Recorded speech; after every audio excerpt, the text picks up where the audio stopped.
Hello Magic fans, welcome to MTG Money, the show all about helping you get the most out of the value from your Magic the Gathering collection.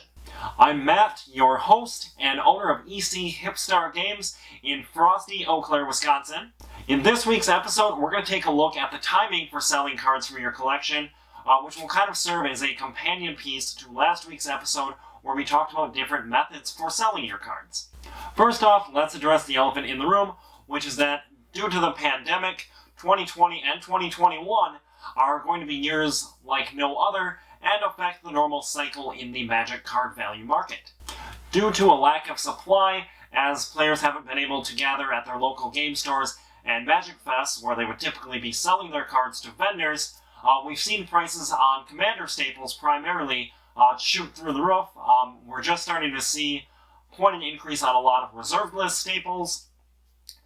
Even some of the lower end reserve list items. And we're also seeing cards like Moxes,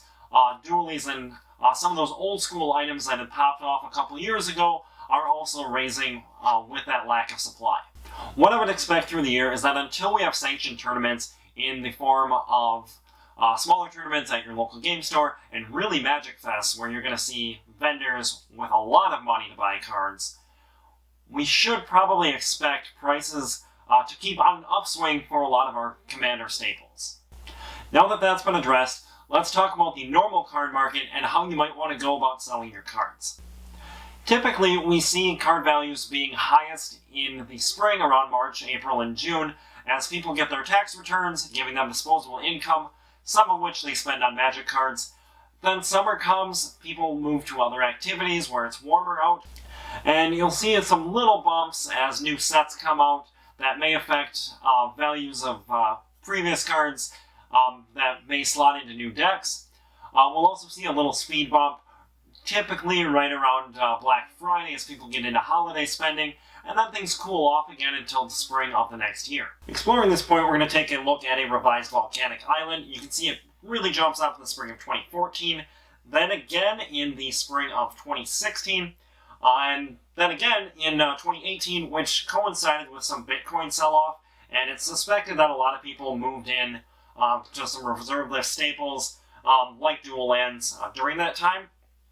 And then obviously you can see that it cooled off until it pops up again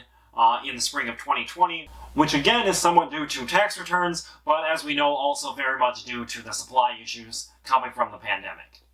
So what I would recommend is when that quarter 2 set comes out, which this year is Strixhaven, go ahead and try to pick out one deck that you believe you're going to be able to play through the fall of next year when that block rotation happens.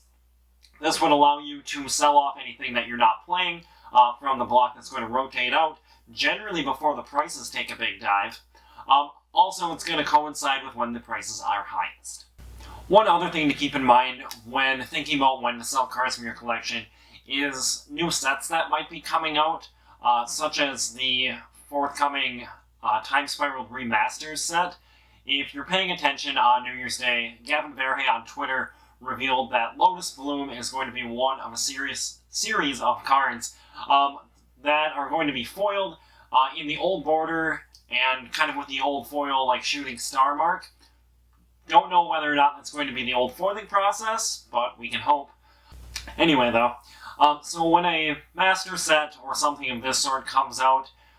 if you've got information, like at this point we know that as far as the main set, it's going to be cards from the Time Spiral block,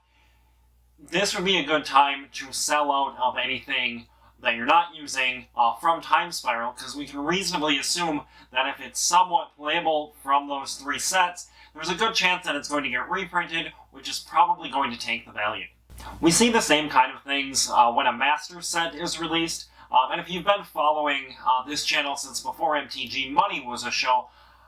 I am of the opinion that the best time to sell cards from your collection that are not being played is right now, especially with the pandemic and the price increase. Wizards has seemingly changed their reprint policy in the last couple of years to be reprinting a lot of playable cards a lot more often, And while this is great for a player if you don't have the cards, if you're already sitting with those cards in your collection and not playing them, the value of your collection is actually going down. And knowing that, it makes this supply shock due to the pandemic really the best time that we've seen probably in most of Magic to go ahead and sell off anything that you're not playing.